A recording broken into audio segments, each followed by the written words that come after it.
Introduction. The effective control of a process in a feedback loop depends on the correct choice of the controller mode or algorithm required for the given application. The controller algorithm is a mathematical expression described as the PID consisting of proportional, integral, and derivative components. Each of these PID components affects the response of the loop and has certain advantages and limitations. The choice of the correct algorithm depends on the particular process characteristics and the objective of the control strategy. The approach used in the controller mode selection should be based on simplicity. Consideration should first go to the simplest or minimum algorithm required to do the job. Additional modes should be considered if dictated by the process requirements. This module provides the necessary information to make the correct algorithm choice per process application. Determining the correct application of the on-off algorithm. On-off algorithm, the simplest and most common type of control mode, typically used in home applications such as heating and air conditioning systems. On-off controllers are considered discontinuous since their outputs are limited to certain discrete values, generally 2-position, 0%, and 100%. The two positions of on-off typically force the final actuator to either a fully open or a fully closed position, causing the controlled variable to continually oscillate without reaching a steady state. Common on-off applications include home heating systems, refrigerators, and water heaters, as well as industrial applications where precise control is not required, or for protective systems, ESD. Gain and phase shift of on-off controllers. The ideal on-off controller without a deadband has 0 phase shift contribution to the loop.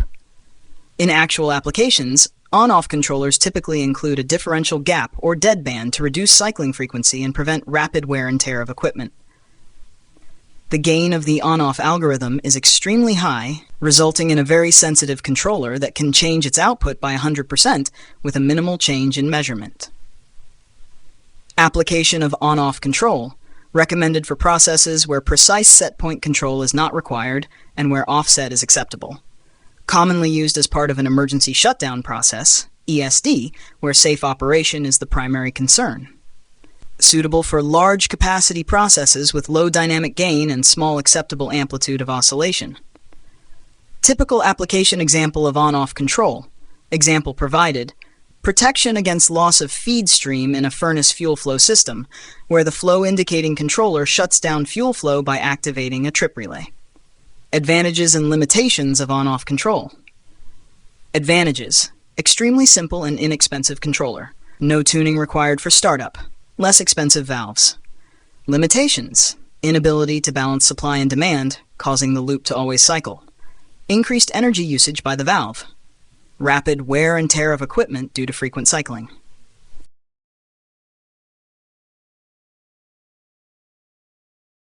Determining the correct application of the proportional algorithm. Proportional algorithm. The proportional algorithm is the minimum controller algorithm capable of balancing supply with the demand of the process and achieving steady state. A properly adjusted proportional controller can eliminate the oscillations inherent in on-off control. The controller output is proportional to the input or error, described mathematically as M equals GE, where G is the proportional gain. Gain and phase shift of the proportional controller. The gain of the proportional controller, represented as G, dictates how much the controller output changes in response to an error. Proportional controllers always operate with an error, known as offset, which cannot be eliminated by this mode alone. The higher the controller gain, the smaller the error, though the process dictates the appropriate gain. Proportional offset. Proportional controllers inherently work with a steady state error or offset, as they balance supply and demand without eliminating the error. Offset is influenced by the size of the load change and the capacity of the process. Proportional control of dead time. Applying a proportional-only controller to a dead time process results in a proportional band, PB, for stability and oscillation. For uniform oscillation in a dead time-only process, the ultimate proportional band, PB, is 100%, and the period of oscillation is twice the dead time.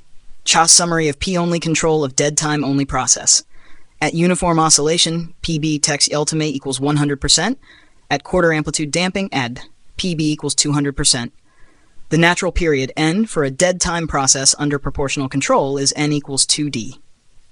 Proportional control of capacity-only process. Proportional-only control for capacity-only processes involves a varying phase shift depending on the type of capacity, self-regulating or non-self-regulating. Non-self-regulating, NSR, capacity results in a fixed phase shift of minus 270 degrees. Self-regulating SR, capacity phase shift varies between minus 180 degrees to minus 270 degrees. Summary of P-only control of a capacity-only process. Proportional-only control cannot produce sufficient phase shift for oscillation, making it ideal for capacity-only processes. The gain of the controller can be set high to minimize offset. Proportional control of dead time plus capacity process. Dead time plus capacity processes, more common in practice, have a proportional band value that varies directly with the period and inversely with the capacity time constant. Uniform oscillation for these processes requires the proportional band to be calculated based on process characteristics. Proportional control of dead time and non-self-regulating capacity. For dead time plus non-self-regulating capacity, the period of oscillation, O, is 4 times the dead time, O equals 4D. The ultimate proportional band, PB text, ultimate, can be calculated based on dead time and NSR capacity. Proportional control of dead time plus self-regulating capacity. This process requires an iterative approach to determine the period of oscillation, as the phase shift varies with period. The proportional band for uniform oscillation, PB text ultimate, can be derived from process characteristics and the iterative solution of the period. By understanding these details, proportional controllers can be effectively applied to various processes, achieving the desired control and stability.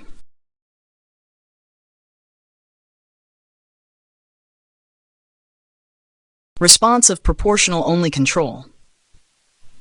Open-loop response. The open-loop response of a proportional-only controller illustrates how the controller reacts to changes in input without feedback. A step change in the input results in an immediate proportional change in the output. The gain G of the controller determines the magnitude of the output change in response to the input change. Closed-loop response. The closed-loop response involves feedback where the controller adjusts its output based on the difference between the set point and the measured variable. A proportional-only controller in a closed loop will achieve a steady state with some offset. The offset is the sustained error between the set point and the measured variable. Application of proportional-only control. Proportional-only control is suitable for processes where precise set point control is not critical, and some offset is acceptable. Commonly used for processes with infrequent load changes, allowing the system to operate with a fixed bias to minimize offset. Ideal for large capacity processes with low process gain, enabling high controller gain and minimal offset. Advantages and limitations of proportional-only control. Advantages: immediate response to input changes, simple to tune, good period of response, simplified control hardware. Limitations: sustained offset at steady state, no optimization of integrated absolute error, IAE, unsuitable for processes requiring precise set point control.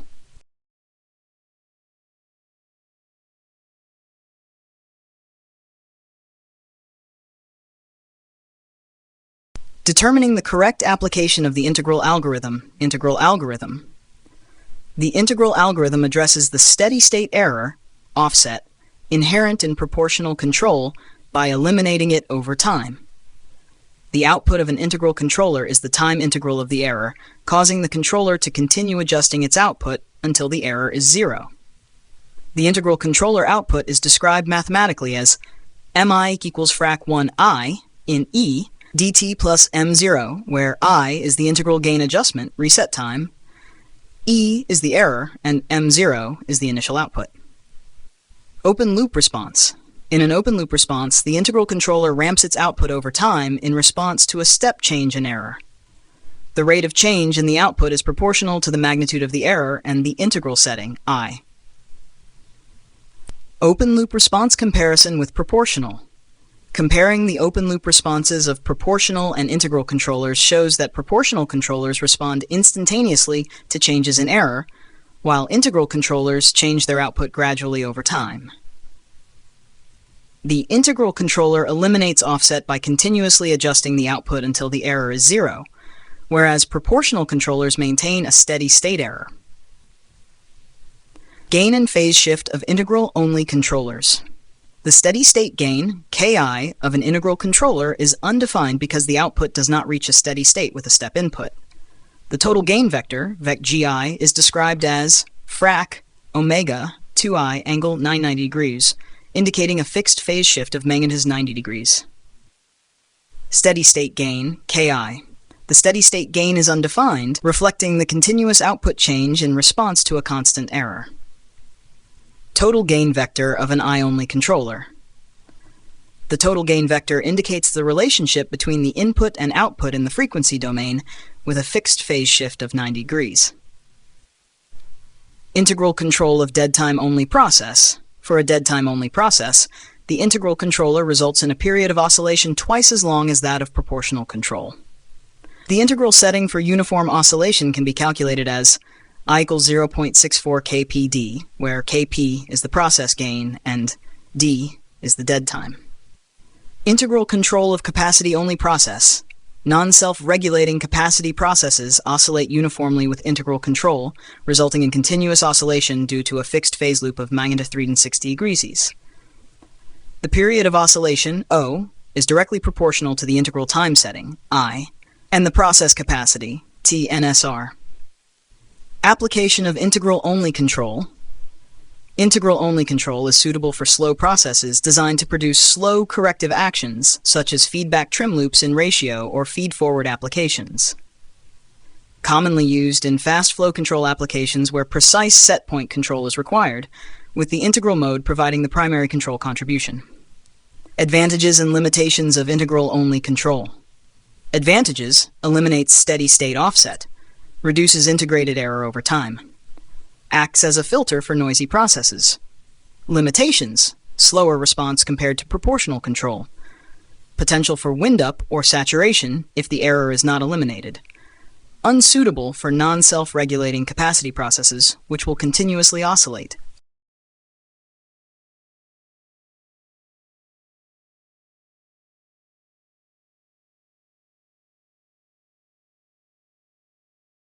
Determining the correct application of the proportional plus integral algorithm. Proportional plus integral algorithm. The proportional plus integral, PI, algorithm combines the immediate response of the proportional mode with the steady-state error elimination of the integral mode. This combination allows the controller to respond quickly to changes, while also adjusting over time to bring the measurement to the set point. Open-loop response of PI controllers. The open-loop response of a PI controller involves both an immediate proportional change and a gradual integral adjustment. This dual response ensures a quick initial reaction, followed by a continuous adjustment until the error is eliminated. Closed-loop response of PI controllers. In a closed loop, the PI controller quickly reduces the error with its proportional action and eliminates any remaining offset with its integral action. This results in a faster approach to the set point compared to integral-only control, while still achieving zero steady-state error. Gain and phase shift of PI controllers. The gain of a PI controller is influenced by both the proportional gain G and the integral gain I. The phase shift of the PI controller varies between 0 degrees and minus 90 degrees depending on the integral setting.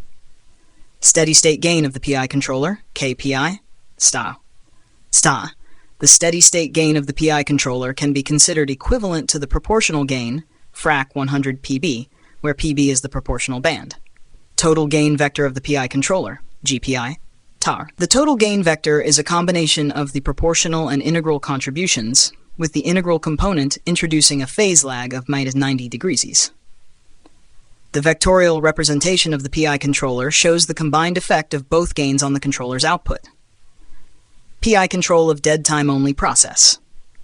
The PI controller is commonly used for dead-time-only processes with settings for minimum integrated absolute error, IAE, available in reference texts. The appropriate proportional band and integral time settings depend on the process characteristics and the desired damping criteria. PI control of dead time plus capacity process. PI controllers are particularly effective for processes with both dead time and capacity, which are common in industrial applications. Settings for PI control in these processes are also available in reference texts, providing guidelines for achieving optimal performance. Application of proportional plus integral controllers. PI controllers are widely used in process control due to their balanced approach to immediate response and steady-state accuracy. Suitable for processes where the period of response is acceptable and zero steady-state error is required. Advantages and limitations of PI control. Advantages: eliminates offset, ensuring accurate control at the set point. Can minimize integrated error over time. Provides a reasonably good period of response, balancing speed and accuracy. Limitations: more complex to tune compared to proportional-only or integral-only controllers. Potential for wind-up or saturation if the integral component is not properly managed.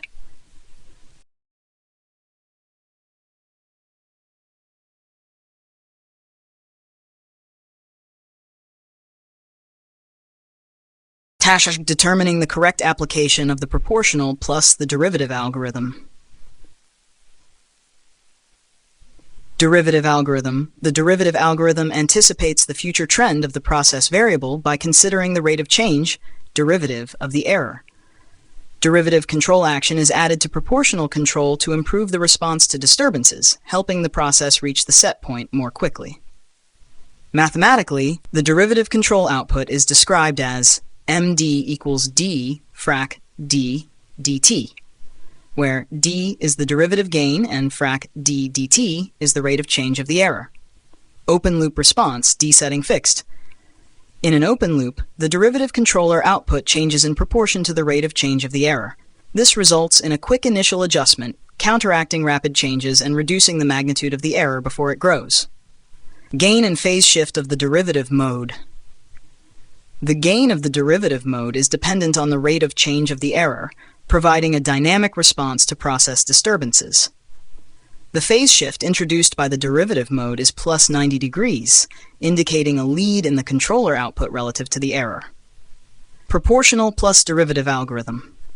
Combining proportional and derivative control provides both immediate correction for current errors and anticipatory action to counteract future errors. This combination is described mathematically as MPD equals GE plus D frac dt, where G is the proportional gain and D is the derivative gain. Gain and phase shift of proportional plus derivative controllers.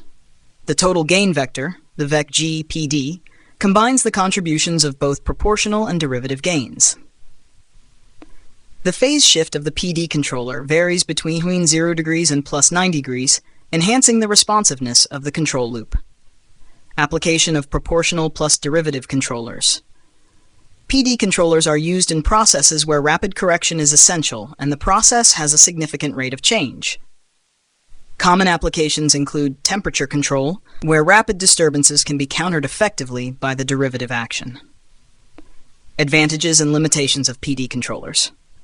Advantages: provides rapid response to changes, minimizing the impact of disturbances, reduces the overshoot and settling time, improving the overall stability of the control loop.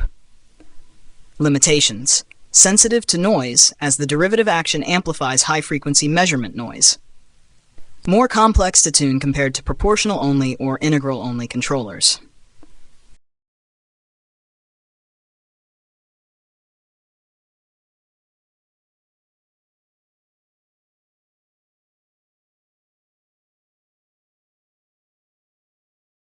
Determining the correct application of the PD algorithm.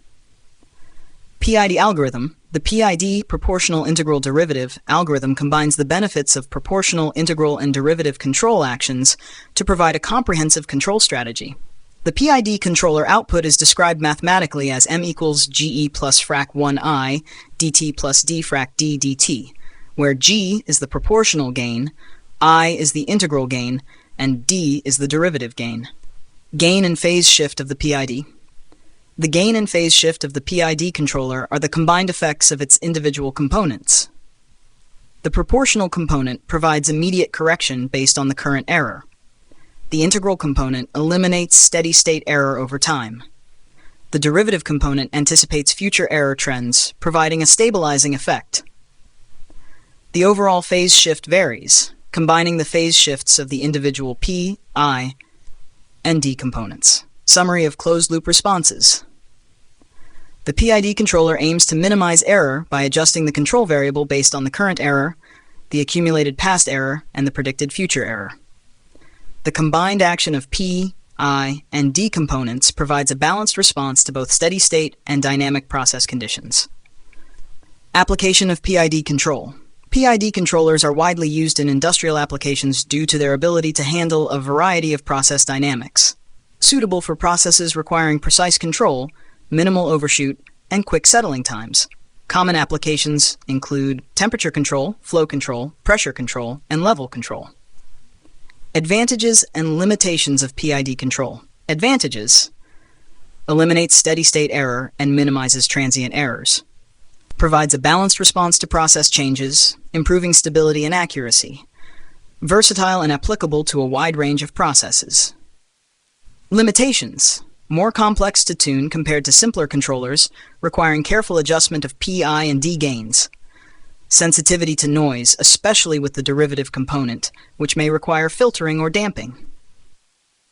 Controller mechanism.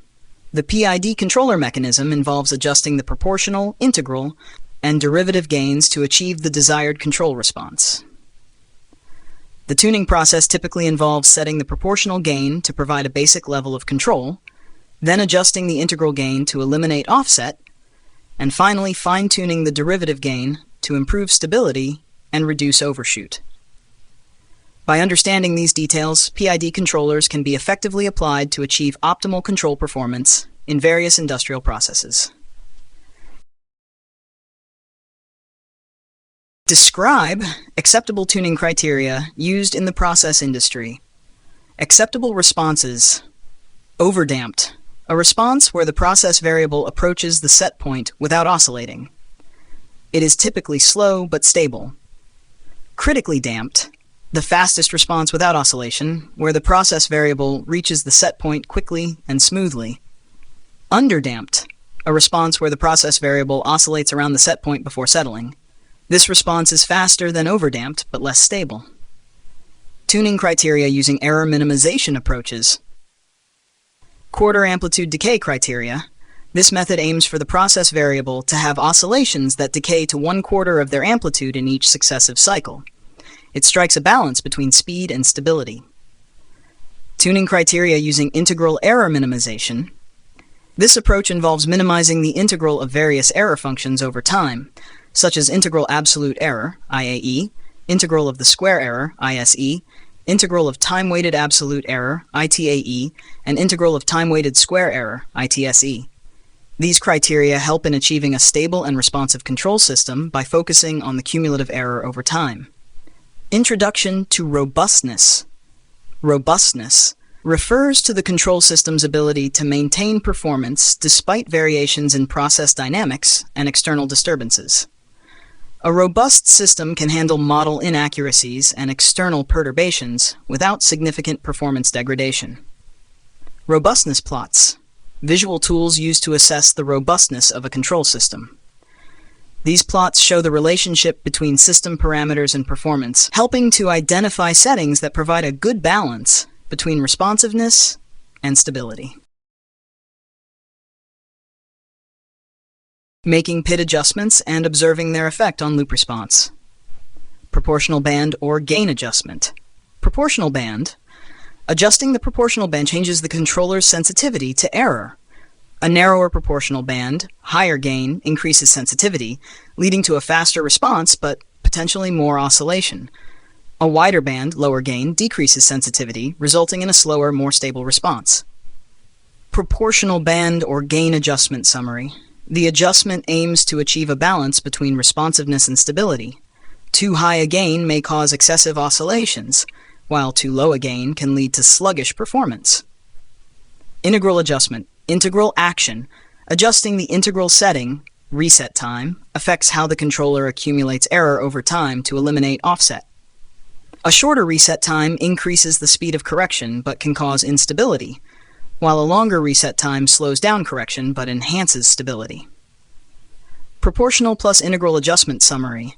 This adjustment ensures the system eliminates steady-state error while maintaining a balance between speed and stability.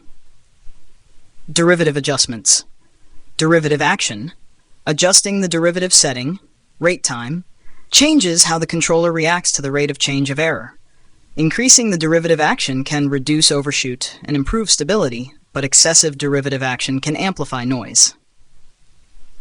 Proportional plus derivative adjustment summary. This adjustment helps dampen oscillations and improve response time, especially in processes with rapid changes. P adjustments, PID control, combining proportional, integral, and derivative adjustments offers a comprehensive approach to control. Adjusting these parameters affects how the controller responds to errors and changes in the process. PID adjustment summary. The goal is to fine-tune the controller for optimal performance, balancing responsiveness, stability, and robustness. Interacting and non-interacting PID. In an interacting PID controller, adjustments to one parameter affect the others, requiring a coordinated tuning approach. Non-interacting PID. In a non-interacting PID controller, each parameter adjustment is independent, simplifying the tuning process. Apply the various tuning methods used in the process industry. Reasons for tuning methods. Different processes and control objectives necessitate various tuning methods. The chosen method should match the process dynamics and performance requirements. Closed-loop methods. Ziegler-Nichols and Cohen-Kuhn constant amplitude cycling method. This method involves setting the controller to induce sustained oscillations and then adjusting the parameters based on the observed oscillation period and amplitude. It provides initial tuning settings that can be refined further. Damped oscillation method involves tuning the controller to achieve damped oscillations, aiming for a quarter amplitude decay response. This method balances speed and stability. Trial error, constant cycling method, an empirical approach where the controller parameters are adjusted iteratively until a satisfactory performance is achieved based on observed system behavior. Open-loop methods, Ziegler-Nichols Cohen-Kuhn process reaction method. This method involves analyzing the process reaction curve to a step input and using the observed dynamics to calculate initial tuning parameters. It provides a systematic approach to tuning based on process characteristics. Integral criteria-driven open-loop methods. These methods focus on minimizing integral error criteria, IAE, IATAE, ITSE, to achieve optimal performance. They use the process reaction data to adjust the controller settings for desired outcomes. By understanding and applying these tuning methods, control loop performance can be optimized for a wide range of industrial processes, ensuring efficient and stable operation.